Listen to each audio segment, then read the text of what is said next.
I am here on the floor today to talk about the massive tax increases that are being proposed by my colleagues on the other side of the aisle and by the Biden administration and by the Democrats in the House as a way to pay for this big new spending package. $3.5 trillion is what it's advertised as, although some say that if you do the full 10-year calculation, it's more like $5 trillion. But it's a lot of money. And the way it's paid for is by a huge increase in taxes. The biggest tax increase, actually, we're told, in over 50 years. And I've been on the floor talking about this a few different times, and I talked about the impact on the economy generally. I talked about the impact on our competitiveness internationally, which we finally fixed in 2017, which was really a bipartisan idea to go to a different kind of system, and it's worked so well. But today I want to talk about another sector of our economy that's going to be hit really hard by these taxes, and that's small businesses, the backbone of our economy, where most people work.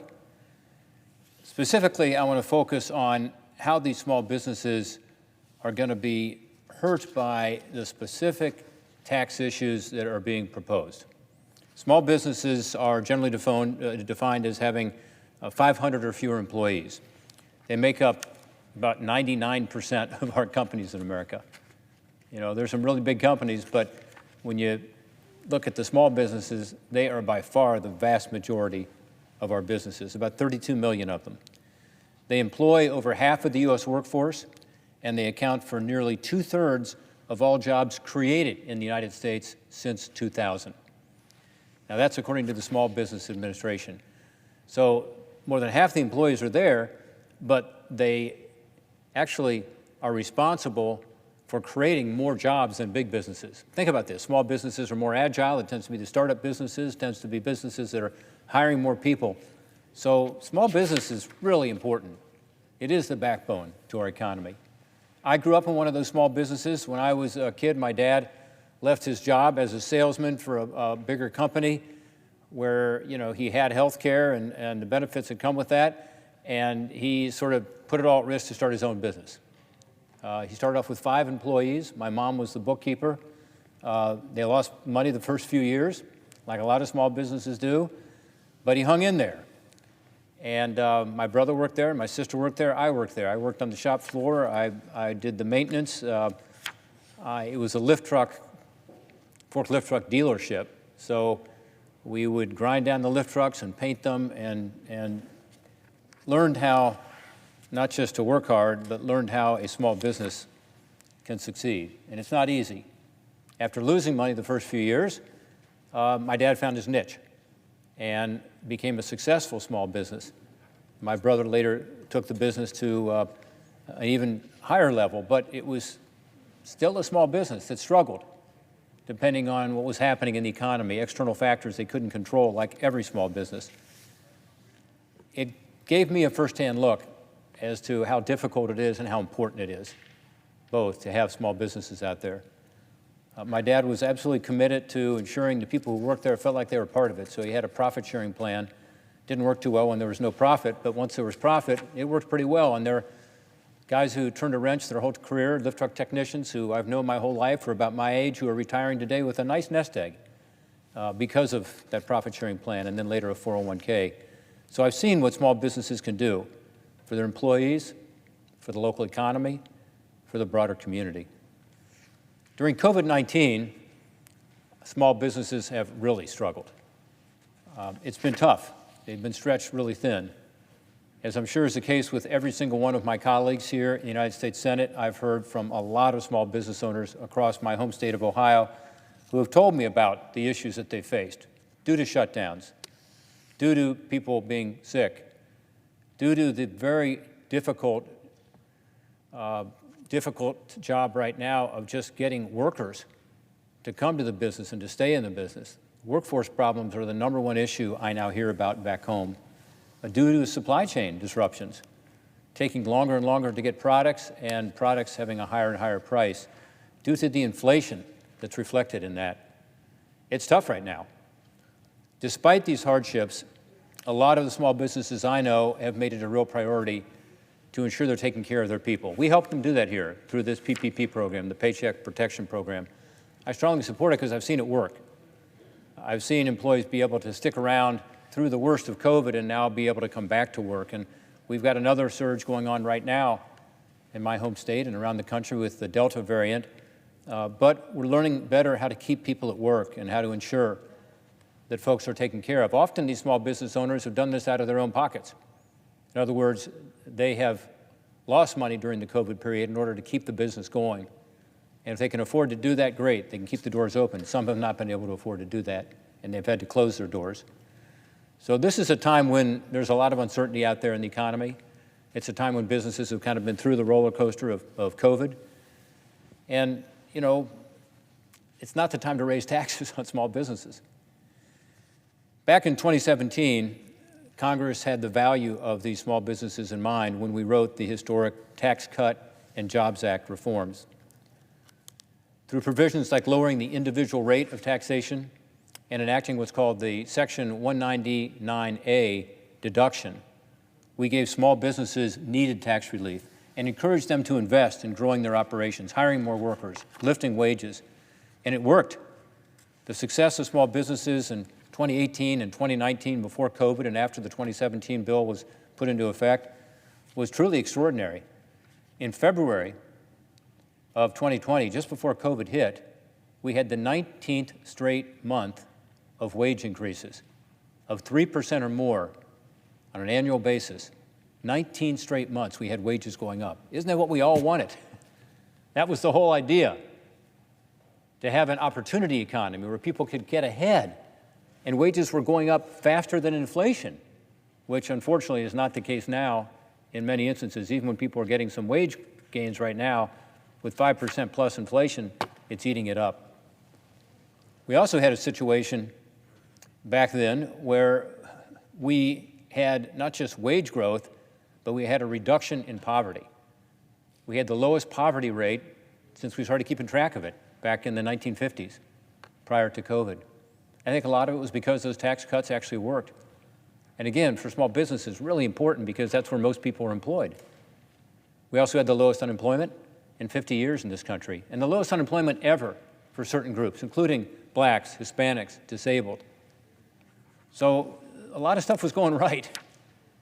Then COVID hit. Now we're coming out of COVID. Again, the wrong time to raise taxes. That tax code we put in place in 2017 gave small business the chance to succeed, and therefore gave a lot of individuals the chance to meet their American dream. The overall economy has improved some since 2020, but a lot of small businesses have not seen that rebound yet. COVID particularly has hurt our hospitality sector. I'm in that business. My family business is still in that business as well. It's tough. The travel business, the entertainment business.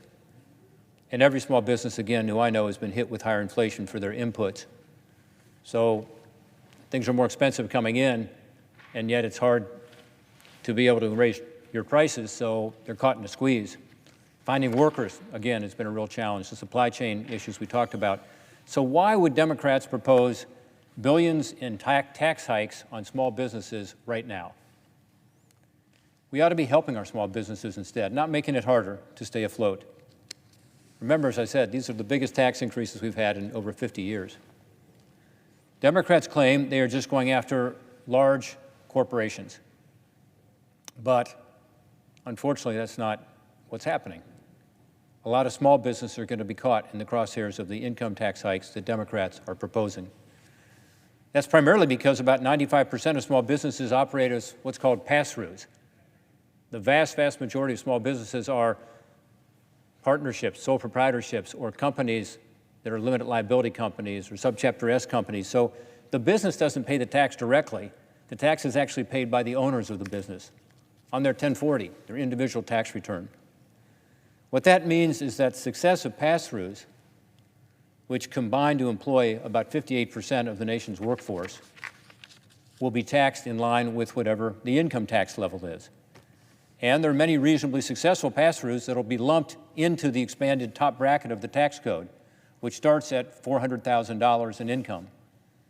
These small businesses, through the owner, will end up paying 39.6% income tax plus a 3.8% surtax on small business income. You add to that the average state income tax of about 5%.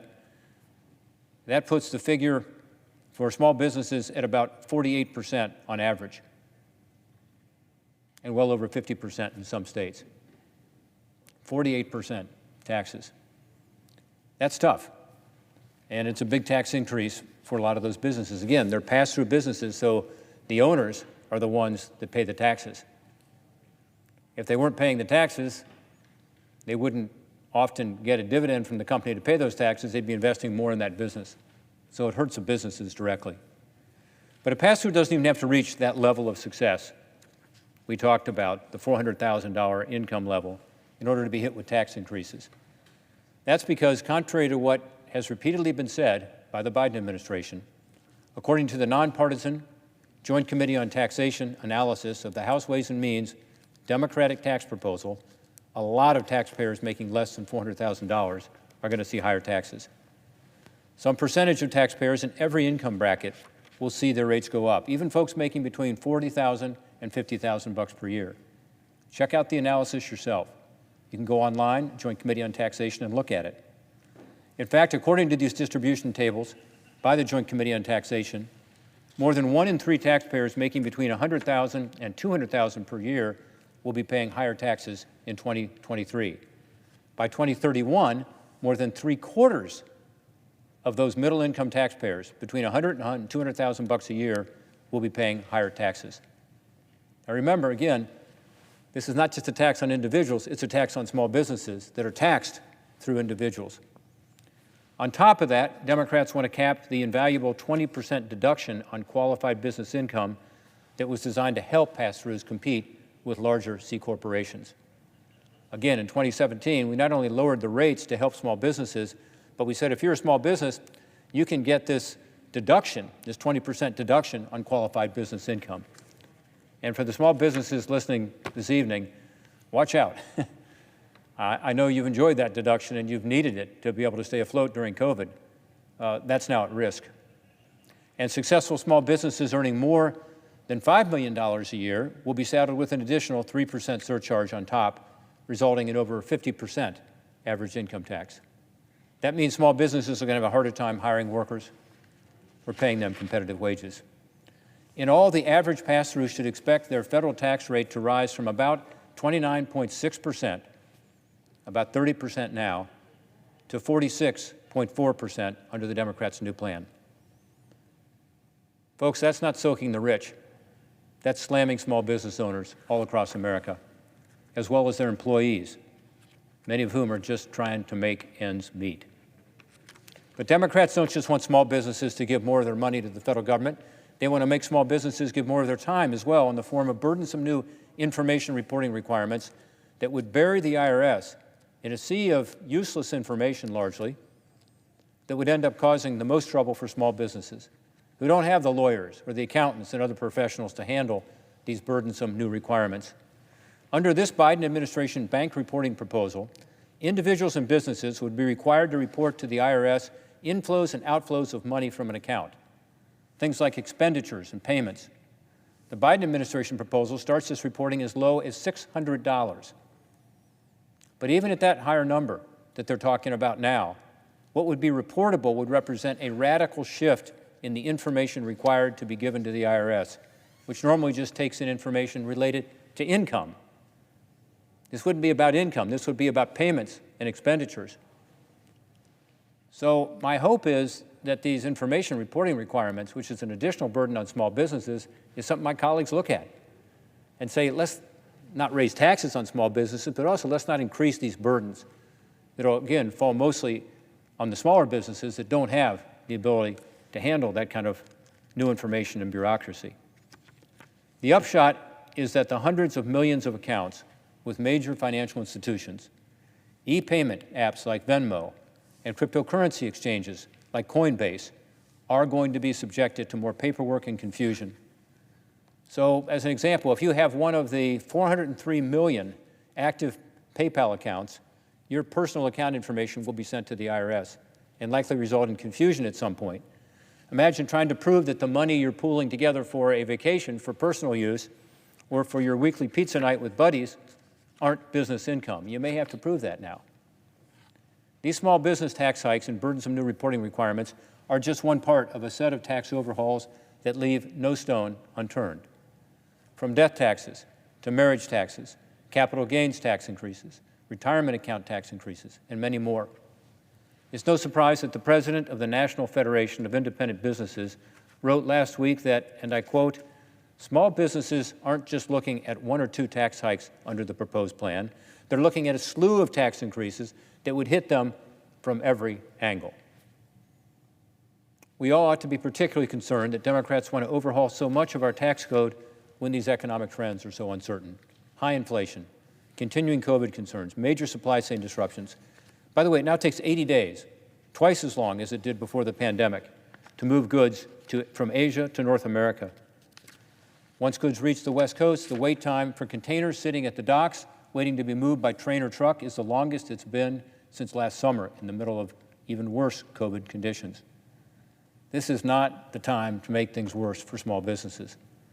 And at a time when tax receipts are at or above the historical average, why do Democrats feel so strongly that America is undertaxed? The Nonpartisan Congressional Budget Office, or CBO, projects corporate tax receipts will climb to $379 billion in 2023, or 1.5% of our economy. According to the Tax Foundation, this would be, quote, "a record high in nominal terms and closely matching average corporate tax collections as a share of GDP," end quote, prior to the 2017 tax reforms. So payroll tax revenue has risen by 4% as well, suggesting that workers are taking home bigger paychecks than before. So to say that we're undertaxed doesn't seem to be consistent with the data we're getting. Again, check it out. The Congressional Budget Office has its own website. You can learn about this. The Tax Foundation has its own website. You can learn about what's going on in terms of our tax collections. As a share of the GDP, those tax collections will be back up right where they were before the 2017 tax bill in a couple years if we simply continue as we are. So the opportunity economy we talked about earlier, I think in large part created by the 2017 tax reforms, is on track to bring historically high tax revenues for the federal government as we get out of this COVID crisis. Really, one of the biggest factors in holding back our economy at this point is that surging inflation that's unfortunately wiping out a lot of the income gains that we've seen. But inflation is driven largely by the trillions and unprecedented stimulative spending that the Biden administration has pushed on the American people already. Remember the $1.9 trillion back in March, focused, so the Democrats said, on COVID. But in fact, when you looked at it, most of it was not about the COVID crisis, but it was a lot of new stimulation to the economy, a lot of stimulus. And at the time, people on both sides of the aisle, Republicans and Democrats, who were experts on the economy, said this is going to be problematic. This is just a lot of new money to throw into the economy. Larry Summers, former Secretary of Treasury under Democratic administrations and a Democratic economist, said this is going to lead to higher inflation. He was roundly criticized for that by many in the media and many on the other side of the aisle. Unfortunately, it turns out he was absolutely right. It has led to this high inflation that, as we learned this week from Chairman Powell of the Federal Reserve, is not transitory, as was said early on. Unfortunately, this current inflation is going to continue at least through this year and next year, we're told. So this new $3.5 trillion in social spending is going to add to that, more stimulus. Economists call that adding to the demand side of the economy. So you're adding to the supply side of the economy, it would be counterinflationary, but you're adding to the demand side, what people want to buy, you're adding to inflation. So more money out there to buy the goods, fewer goods, it raises the cost of everything. So my concern is we're going to drive inflation even higher if we go ahead with this $3.5 trillion social spending, paid for, again, by these tax increases that are going to hurt small businesses. I can't understand why Democrats are so insistent on jamming this partisan tax and spending bill through the United States Congress.